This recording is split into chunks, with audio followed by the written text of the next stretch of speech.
Welcome to Energy Matters, presented by New Jersey Policy Institute. I'm your host, Jeanette Hoffman. Thanks for joining us. We have a great show for you today. Senator Declan O'Scanlon discusses recent rate hikes and a push for more energy mandates in Trenton. Eileen Kean, State Director of the National Federation of Independent Businesses New Jersey chapter, is here to talk to us about how small businesses are dealing with rising energy costs. Then, Hunterdon County Commissioner John Lanza is here to discuss energy affordability and reliability in rural communities.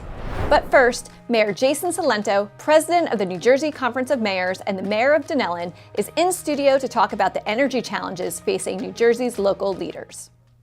Jason, welcome to the show. Thank you, Jeanette, for having me here today.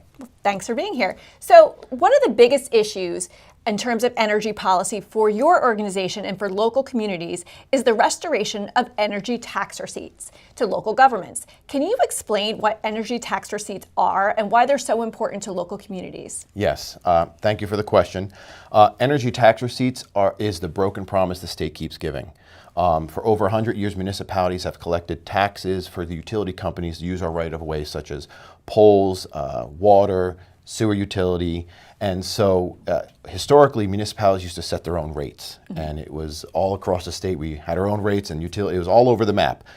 So the state government decided to streamline it and make it uniform. And so therefore, they created a system in which underneath the Energy Tax Relief Trust Fund, they would collect those taxes and then distribute it back to municipalities. We call it a broken promise because for far too long, the state has not provided those funds back to the municipalities, which those funds and revenues would help offset property tax relief, capital improvements, and other projects such as energy efficiency and sustainability. So we call it the broken promise because, well, they haven't followed through on their statutory obligation to provide those funds back to our municipalities. And the Conference of Mayors, along with the League of Municipalities, has been advocating and fighting for full restoration of those funds.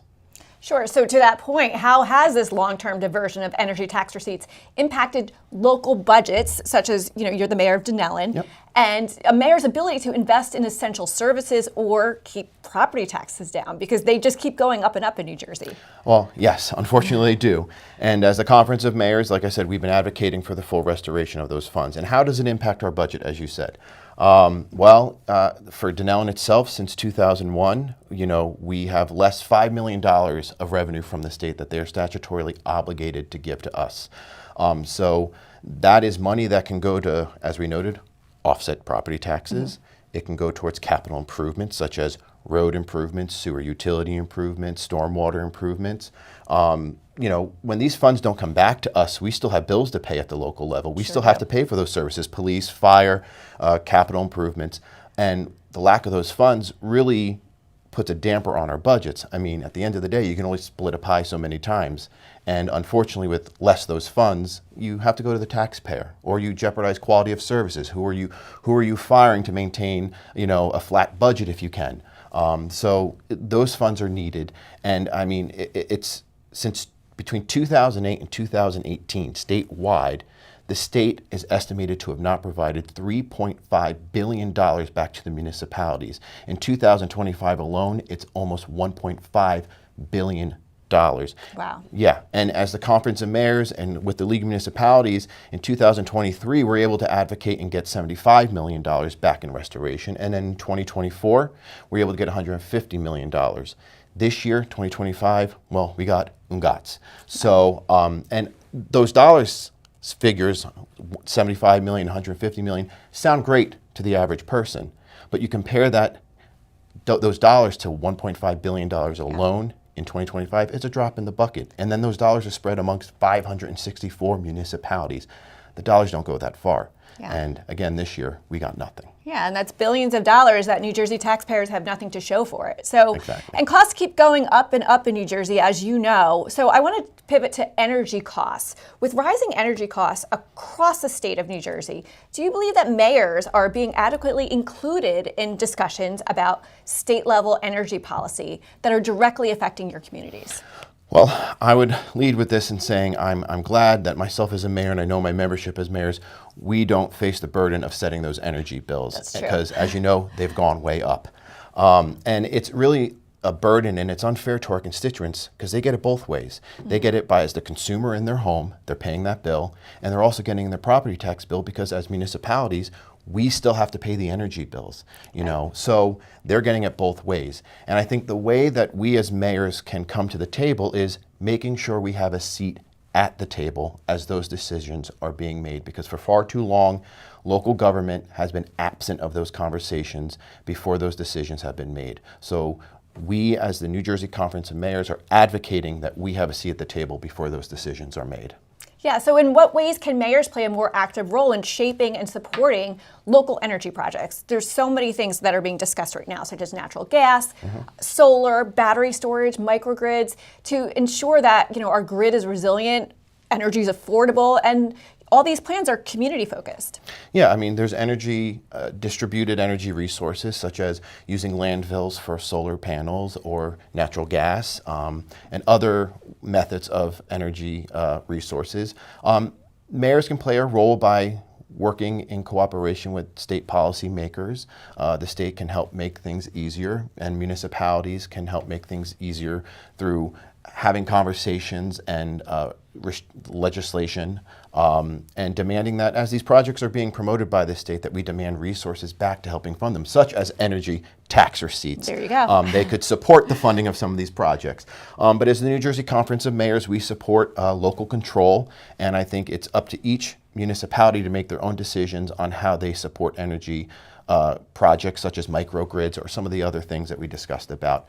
And it's up to their constituents to hold them accountable. But the mayor's job is to make sure they advocate on behalf of their constituents and make sure that their state legislatures within their districts and up all the way to the governor's office make sure that we have a seat at the table as those decisions are being made. So our voices can be heard, because, you know, everyone's looking for an expert. You know, I know mayors are not energy experts, but you know what we are experts of? Our own communities. We know our constituents. We live amongst our constituents. They are our neighbors. We don't get to go hide away in a golden dome and make decisions and then be a little bit more absent from the ramifications from them. We live them every day. Yeah, and I'm sure you're the first ones to hear it when energy prices go up, when property taxes go up, when the garbage doesn't get taken out, right? Precisely. Our phones ring. Yes, yes. So what message would you send to state legislators about the importance of empowering local leaders, not just financially through restored revenues, which is very important, Yep. I'm not saying it's not, but strategically through a seat at the table, as you said, you know, in energy and infrastructure planning? I think as you develop, you know, the committee hearings, or if you have a task force, have town halls in your municipalities in which you represent in the legislative district, make sure as you're making these decisions, you're checking in with your mayors. Yeah. Because we have the pulse of our communities, whether we're Democrat, Republican, Independents, local issues really are nonpartisan. You know, it's because we as mayors are pragmatic leaders. We have to lead practically because we're the ones that are forced with our councils to implement the policies that are coming down from Trenton. So if we're going to be forced to implement some of these policies and some of these unfunded mandates as well, make sure that we're at the table with you as you're making those decisions. Well, that's my suggestion. You're certainly on the front lines. So we appreciate everything you do in advocating for the mayors as the president of the Conference of Mayors. Thanks for being on the show, and we hope you'll join us again. Thank you. My next guest is Senator Declan O'Scanlon, who represents the 13th Legislative District in Monmouth County. Senator, thanks so much for joining us today. Thanks, Jeanette, for having me. I really appreciate it.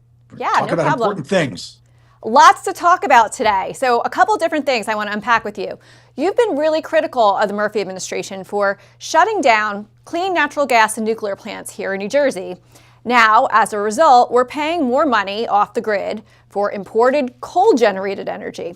Can you explain how these decisions were made under the governor's energy master plan and tell our viewers how this happened? Well, you couldn't have, if you came into office and you said, how can we totally and completely prove that certainly when it comes to energy, a batch of other things too, which we could talk about on another show, but certainly with energy, if we wanted to prove we are completely and totally incompetent, you would do exactly what the Murphy administration has done. They first, with their energy master plan, which we all now label energy disaster plan, was a mess and unworkable.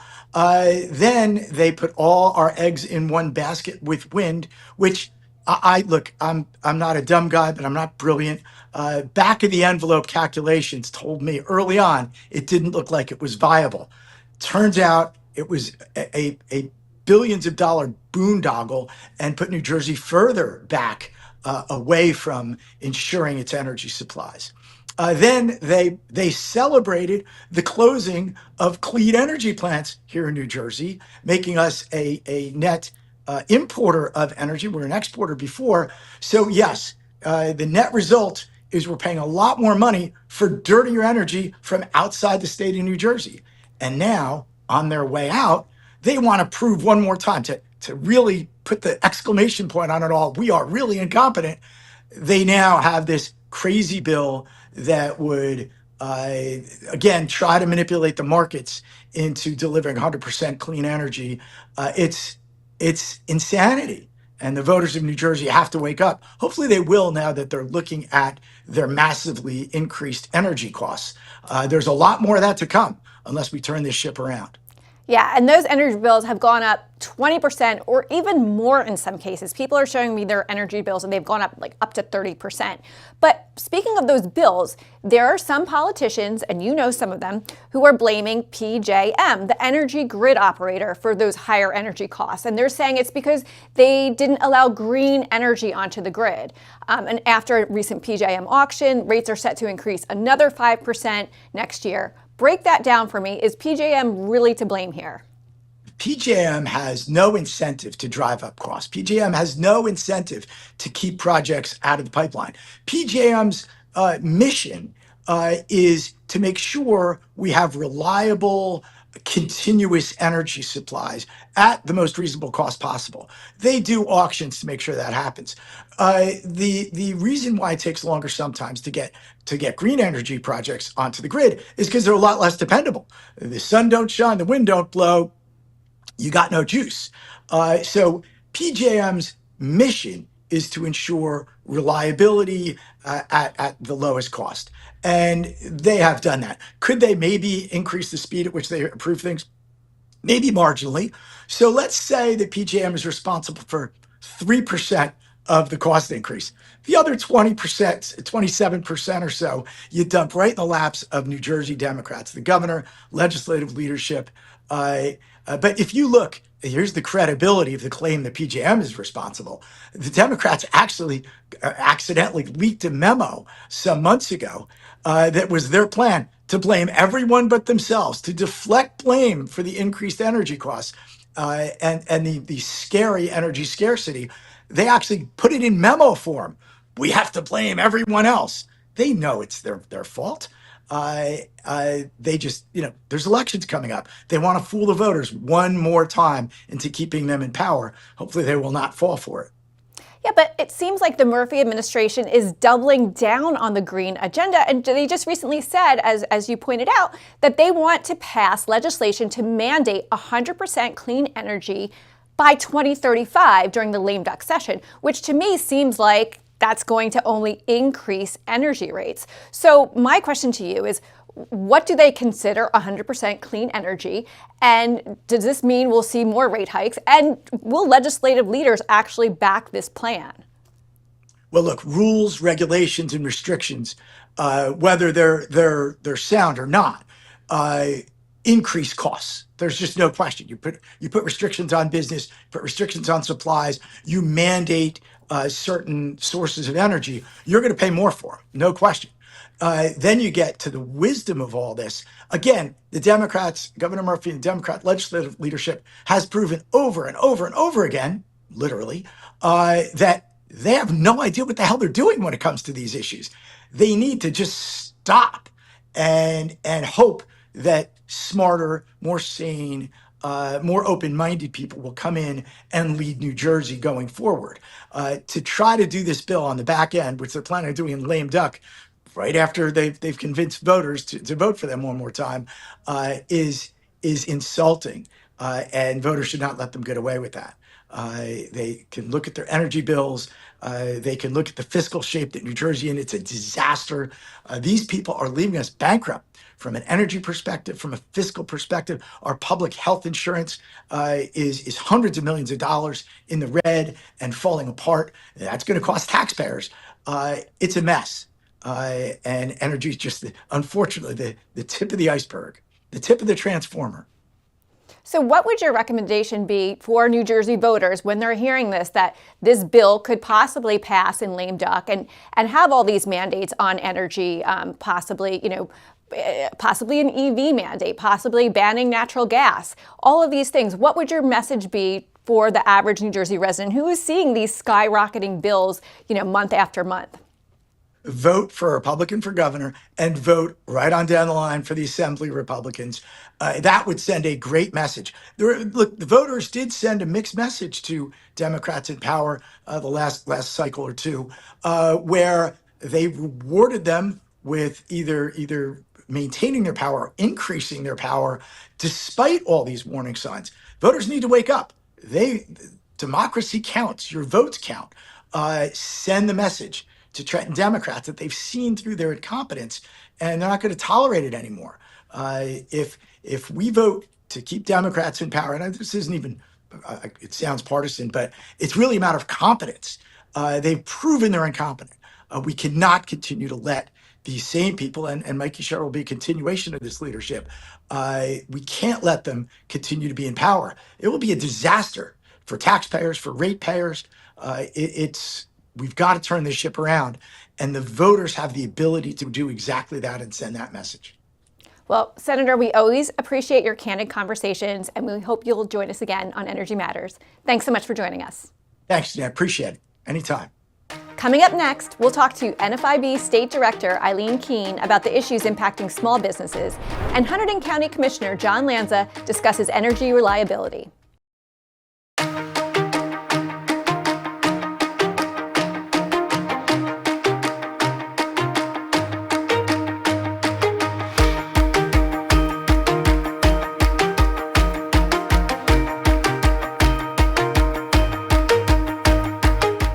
Welcome back to Energy Matters. I'm Jeanette Hoffman. Our next guest is Eileen Kean, State Director of the National Federation of Independent Businesses, New Jersey chapter. Eileen, thanks so much for joining us. Thank you for inviting me, Jeanette. Anytime.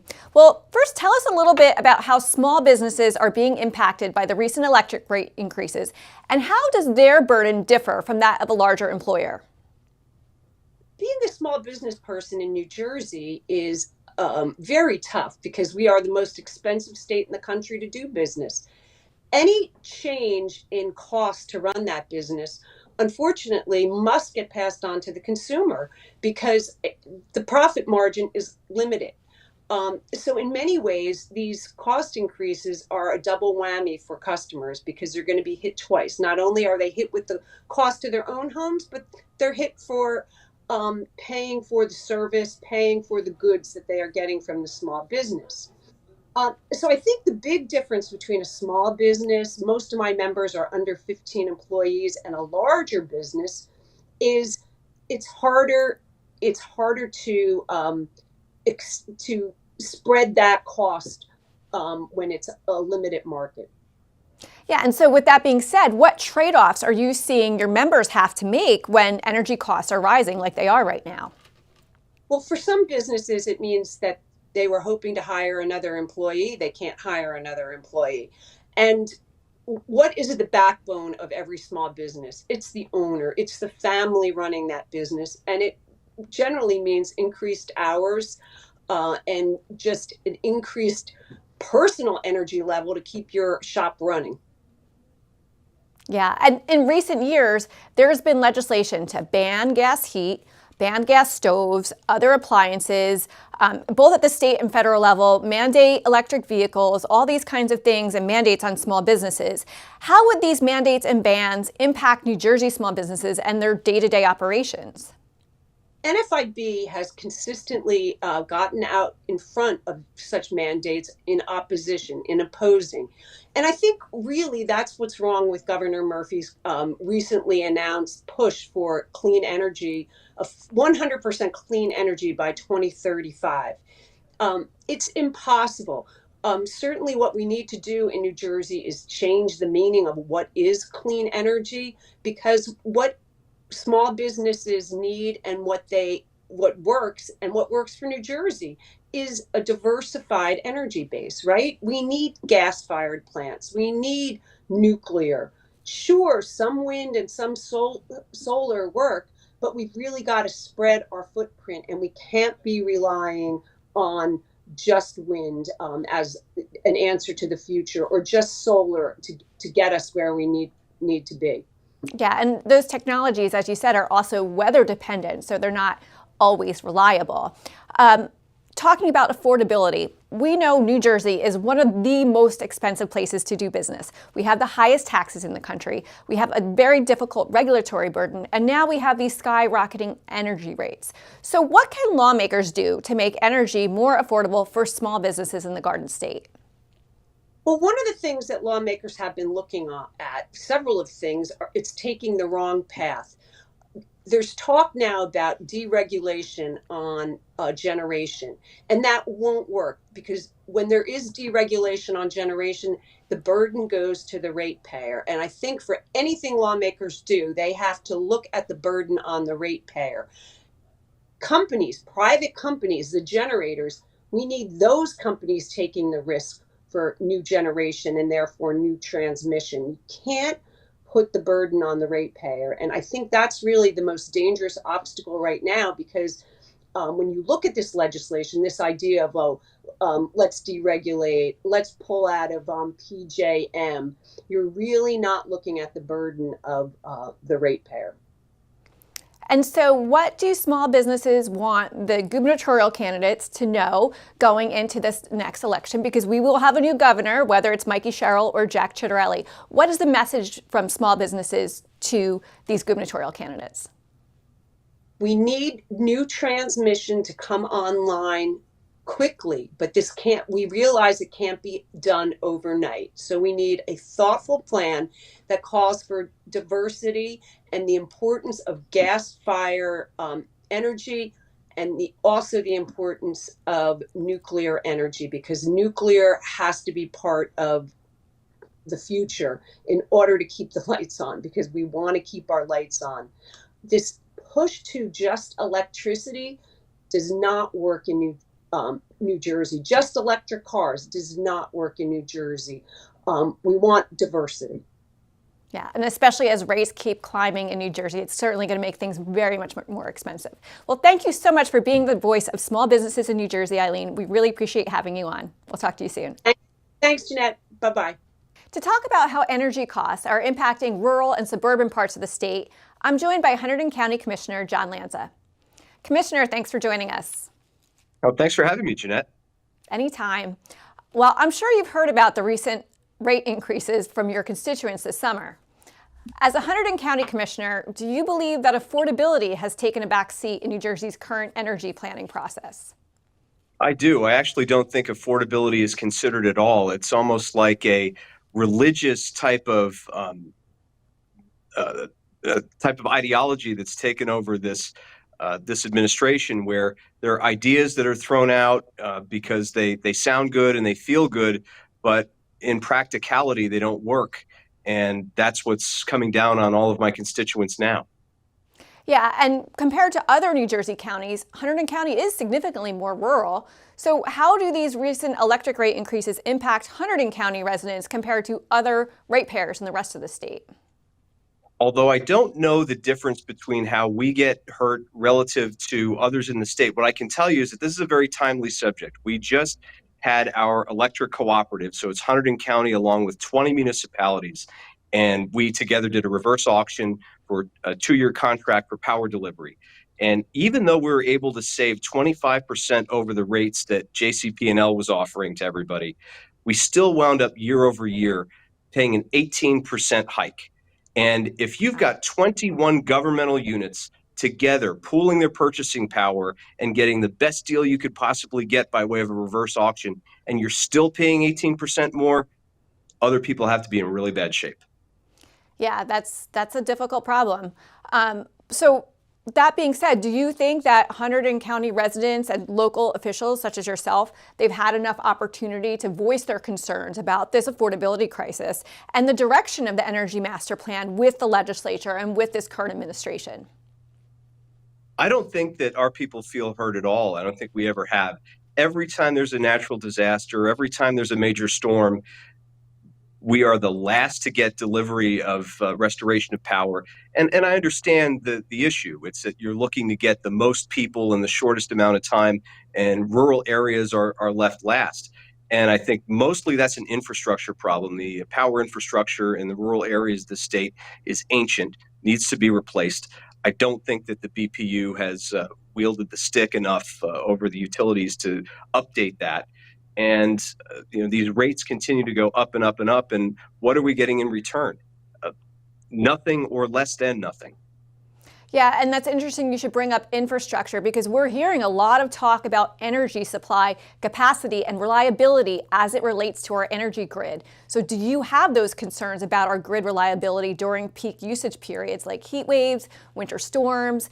And do you have concerns that we won't have enough energy to get us through these emergency situations?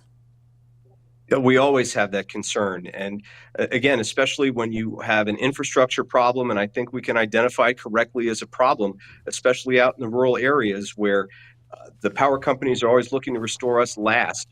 We're the ones who are going to bear the brunt of these problems. And you've had Governor Murphy talk about many times in his first term about wanting to turn New Jersey into the California of the East Coast. Well, I keep hearing about rolling blackouts going on during peak usage times in California. Not looking forward to having that imported here. Yeah, that's very true. I don't look forward to that as well. But to that point, do you believe that state policymakers are even looking at the impact that these short-term blackouts could have on vulnerable residents in your communities, emergency services, small businesses in Hunterdon County? Are these things even being taken into account? I have no evidence that they are being taken into account. It just seems as if there's a look. I understand it's a very lofty goal and idea. I mean, who's against clean energy? No one's against clean energy. That's a great concept and a great tagline. But practicality is something that's always set to the side, always seems to be the last thing considered about whether you can actually deliver for people, as opposed to just throwing an idea out there and saying, go chase it. Because going and chasing an idea is not only unworkable, we are now seeing that it's completely unaffordable too. Yeah, so we're in the middle of a gubernatorial election. There will be a new governor in November going into 2026. So in your opinion, what should state lawmakers and the next governor do moving forward to ensure that our grid, that we have energy reliability, we have affordability and security for all New Jersey residents, including those in your county of Hunterdon? I think we have to have a governor that supports an all-the-above generation plan for energy in the state, something that's practical, something that's workable, and something that's actually been thought out in collaboration with local policymakers as well. This top-down approach that is ideological in nature, like I said, it's almost religious in its ideological nature, where practicality falls by the wayside. You got to think about how this is going to work. And I know that Jack Chitterelli, and I'm a big Chitterelli partisan, so this is going to be a biased opinion, but he has a detailed plan for energy in New Jersey. And I don't know that Congresswoman Sherrill has that. I haven't heard her depart really in any meaningful way from the Murphy administration yet.